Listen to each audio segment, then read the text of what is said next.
Oke, assalamualaikum warahmatullahi wabarakatuh. Selamat datang di Coding Pemula. Pada kesempatan kali ini saya akan coba menjelaskan bahasa pemrograman for next dan for each ya. Oke, sebelumnya saya mohon maaf ya kalau di dalam video ini nantinya ada suara-suara kendaraan yang lewat. Ini saya buat video di depan ini. Oke ya, saya lanjutkan pada materinya, yaitu bahasa pemrograman for next dan for each. Bahasa pemrograman for next itu digunakan untuk mengulang perintah dengan jumlah yang ditentukan. Nah, ini bentuk penulisannya seperti ini: for counter awal to counter akhir. Terus di sini adalah pernyataannya atau perintahnya atau kejadiannya. Jadi kejadian atau perintah yang kita tuliskan di wilayah sini akan diulang-ulang mulai dari kondisi awal sampai dengan kondisi akhir. Nah, ini keterangannya. Nilai awal dan nilai akhir ini merupakan bilangan bulat ya. Terus perintah ini akan diulang mulai dari kondisi counter sama dengan awal sampai dengan counter sama dengan akhir. Nah, nanti kita contohkan di dalam sebuah project ya, Visual Studio.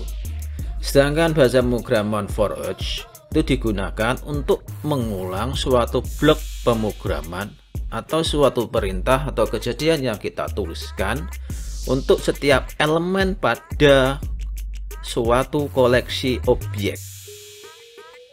Nah, bentuk umumnya seperti ini: for each element in group. Jadi perintah yang kita tuliskan di sini atau kejadian-kejadian yang kita tuliskan di sini dalam bentuk kode pemrograman itu akan diulang-ulang sebanyak elemen di grup. Nah, kalau sebatas pengertian seperti ini mungkin Anda belum paham, kita contohkan saja pada sebuah project Visual Studio. Kita buka Visual Studio, saya gunakan yang versi 2013. Kita buat saja sebuah project baru menggunakan bahasa Visual Basic. Template-nya pakai Windows Form Application. Terus kita namai misalkan for seperti wajah. Kita klik OK, maka otomatis akan terbuat sebuah form ketika kita membuatkan sebuah project. Ini sudah saya buatkan video tersendiri ya mengenai pembuatan sebuah project, nanti bisa dilihat di video-video saya sebelumnya. Oke, kita kembali ke pokok bahasan. Kita bahas dulu untuk fungsi for next. Ini di dalam form ini kita tambahkan saja sebuah komponen berjenis combo box. Seperti yang kita ketahui bahwa item combo box atau toolbox combo box itu berfungsi untuk menginputkan suatu data. Di samping dia bisa diinputkan suatu data, dia juga bisa dibuatkan list atau item yang untuk dipilih. Nah, kita coba jalankan dengan klik tombol start. Nah, seperti ini. Item combo box selain dia bisa diinputkan sebuah nilai, dia bisa juga diberikan atau diisikan sebuah list untuk kita pilih.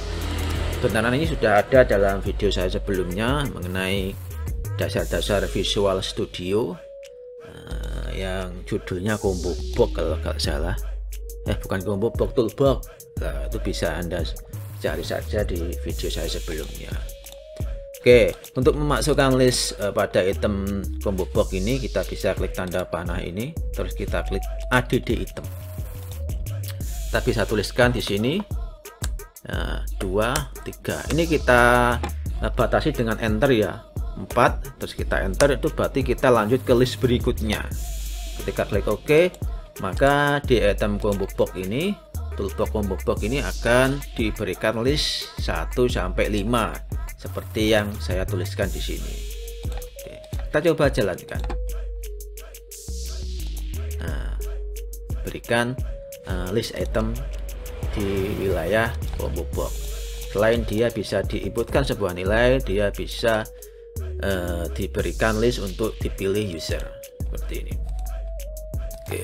Cara kedua untuk memasukkan list di dalam combo box, ini kita hapus saja, adalah dengan menggunakan kode pemrograman. Ini kita hapus ya untuk list di combo box. Ini coba kita jalankan. Kosong soalnya ya sudah saya hapus tadi. Itu cara pertama tadi, yaitu dengan klik tanda panah kecil, klik add item, kita tuliskan listnya di sini, maka itu akan menjadi list di item combo box ini. Cara kedua yaitu menggunakan kode pemrograman. Oke, kita buka saja wilayah kode di form 1 ini, klik view kode, maka akan dibuatkan sebuah tampilan penulisan kode di wilayah form 1 ini. Ini adalah kerangka penulisan form di wilayah form 1. Nanti setiap event subprosedur akan kita tuliskan di wilayah sini ataupun variabel. Itu juga sudah saya buatkan video sebelumnya mengenai prosedur, event, dan variabel. Silahkan dicari di video saya sebelumnya. Oke, kita buat saja sebuah event ketika form dibuka. Nah, ini kita pilih objeknya, terus kita pilih eventnya apa. Dibuka itu eventnya load. Tuh, ketika form 1 dibuka, maka akan dikerjakan suatu kejadian yang kita tuliskan di sini. Nah, ini adalah event ketika form terbuka. Ketika form terbuka, maka akan dijalankan kejadian yang kita tuliskan di sini. Kejadiannya apa? Yaitu memasukkan list item di wilayah combo box ini. Ini sebaiknya kita beri nama ya, supaya kita mudah dalam pemberian kodenya. Kita klik, kita pergi ke jendela properties, atau kita bisa klik kanan, pilih klik properties. Nah, kita ubah properties name ini, nama dari item combo box ini. Misalkan kita beri nama CB data seperti ini. Oke, terus kita kembali ke jendela penulisan kode.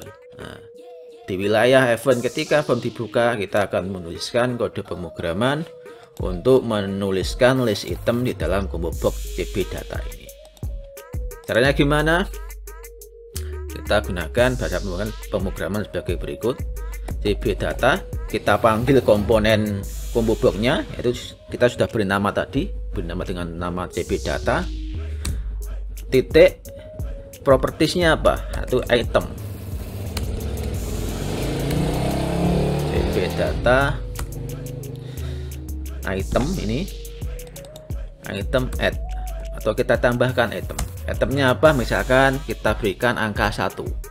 Kalau penulisan data dalam bentuk teks itu tidak perlu kita kasih tanda petik 2 ya, bukan teks, angka menurut saya.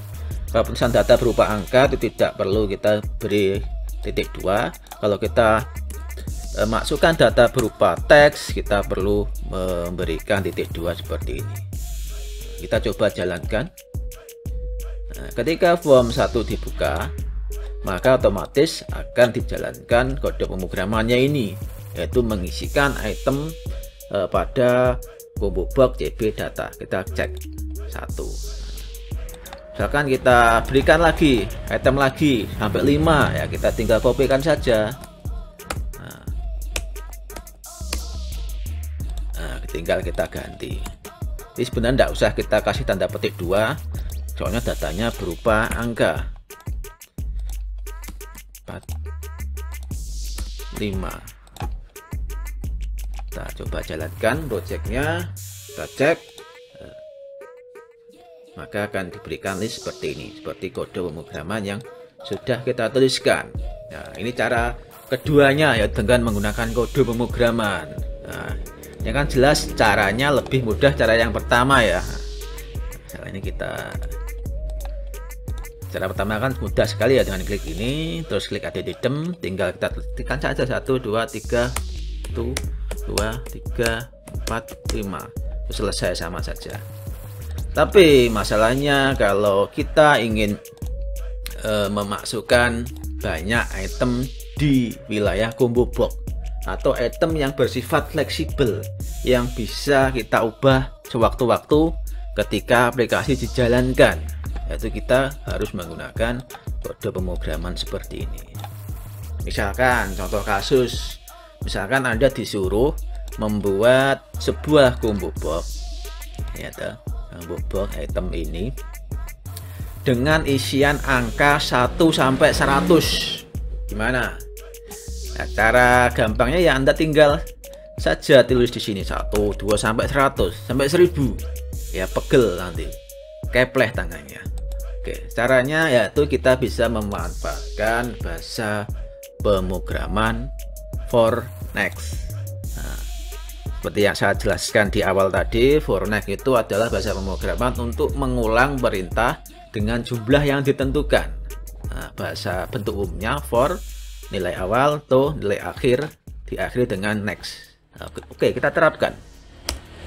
For next, for, misalkan kita buat sebuah counter awal, itu sebuah variabel dengan nama n sama dengan 1 to 100.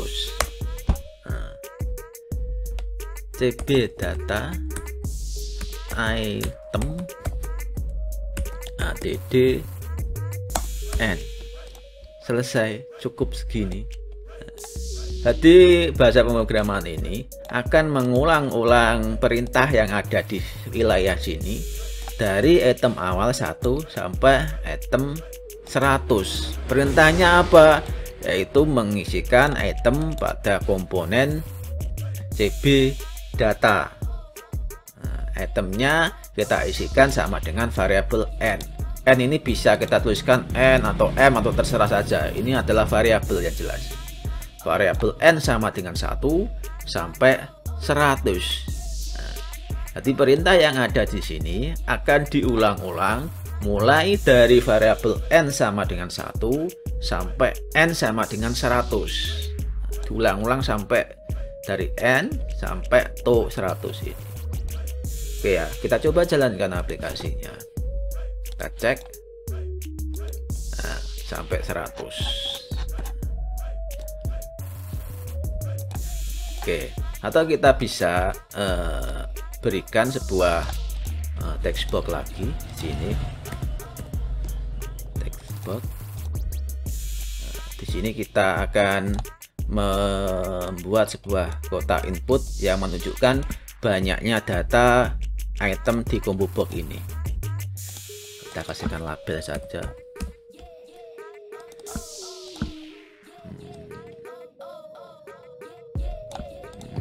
Kita luruskan, kita ubah propertiesnya, properties teksnya, banyak data.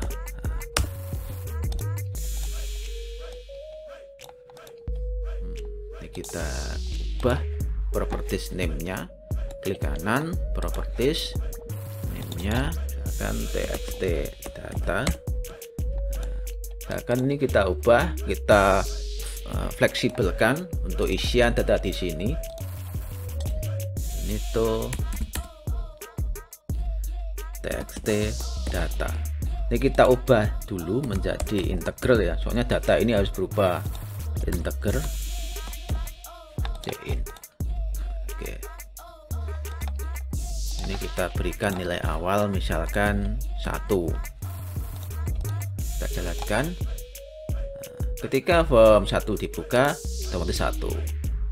Terus kita bikin saja sebuah event ketika text box ini berubah nilainya. Caranya kita bisa klik properties di wilayah text box ini, klik kanan, properties, terus kita pilih tanda petir ini, event ini. Ini maka akan ditampilkan event-event yang bisa kita gunakan di item text box ini. Oke, kita buat event ketika text box ini berubah nilainya atau text change. Jadi ketika text data ini berubah nilainya atau teksnya terchange, maka akan dijalankan kode pemrograman yang kita tuliskan di sini. Nah, ini kita kopikan saja di sini. Kode pemrograman yaitu menuliskan item di cb data mulai dari item 1 sampai item yang ada di txt data atau di wilayah text box ini. Kita coba jalankan aplikasinya. Ketika kita pilih satu, maka otomatis satu. Oh, ini double ya. Soalnya kita tadi ini otomatis akan dieksekusi 2 kali. Soalnya ketika form pertama ini terbuka, form 1 terbuka, otomatis diisikan nilai ini. Ketika txt data ini terubah nilainya, ini juga akan tereksekusi. Jadi langkah selanjutnya supaya datanya tidak double, kita clearkan dulu. Jadi sebelum CB data ini kita isikan nilainya, kita hapus dulu item di CB data. Caranya adalah di clearkan dengan menggunakan kode seperti ini. Nah, kita coba jalankan. Nah, 1, misalkan kita tulis 100 atau 10 sampai 10 seperti itu. Ini contoh penggunaan fungsi for next. Oke, kita lanjut ke pokok bahasan yang kedua, yaitu for each. Nah, beda dengan for next, bahasa for each itu digunakan untuk mengulang suatu blok program atau perintah bagi tiap elemen pada suatu koleksi objek. Nah, bentuk umumnya seperti ini, for each element in group. Nah, group ini suatu objek. Oke ya, kita coba terapkan di Visual Studio ini. Misalkan kita tambahkan saja sebuah item button. Kita taruh di sini. Terus kita ubah propertiesnya, klik kanan, properties. Ini kita kalau ingin merubah properties, kita klik di sini ya. Klik ada tanda engkol ini lah, kita klik properties. Kalau ini kan event yang ada di button 1. Button 1 itu apa? Itu komponen ini. Kita klik properties ini ya. Nah, kita ubah teksnya, misalkan jadi tampil. Nah, oke, nanti kita rencanakan akan menampilkan data di CB data ini, combo book data ini dalam bentuk message box. Nah, caranya gimana ya? Kita buat event ketika tombol tampil ini diklik. Cara mudahnya ya kita double klik saja wilayah tombol tampil ini. Double klik, maka otomatis akan dibuatkan event ketika button 1 ini diklik. Button 1 adalah nama komponen button ini. Nah, button 1. Oke ya, kejadiannya itu kita tampilkan isi data di combo box, semua item. Caranya gimana? Cara gampangnya itu menggunakan MSG box CB data text. Kalau seperti ini, kalau kita jalankan, kita tuliskan seperti ini, maka yang akan dimunculkan yaitu data yang terpilih saja atau terselect saja di CB data. Nah, kita coba jalankan. Ketika tombol tampil diklik, maka akan dimunculkan sebuah kotak pesan dengan isian kosong. Soalnya CB data, bentar ini enggak kelihatan lah ini.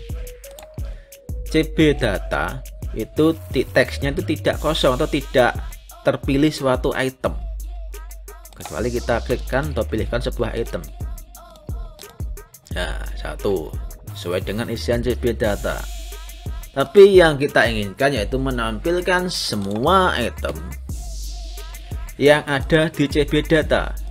Kalau kode seperti ini kan cuma menampilkan item yang terpilih, itu 8. Bagaimana cara menampilkan semua item di wilayah combo box CB data? Itu caranya menggunakan bahasa pemrograman for next.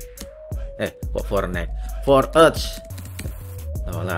For each.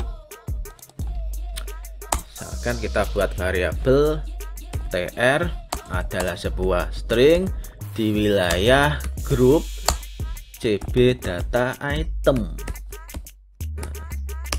Jadi ini elemennya elemen yaitu variabel tr adalah sebuah string di wilayah CB data item atau grupnya. Elemennya berarti di sini adalah tr string, sedangkan grupnya di bahasa pemrograman for out di sini adalah CB data.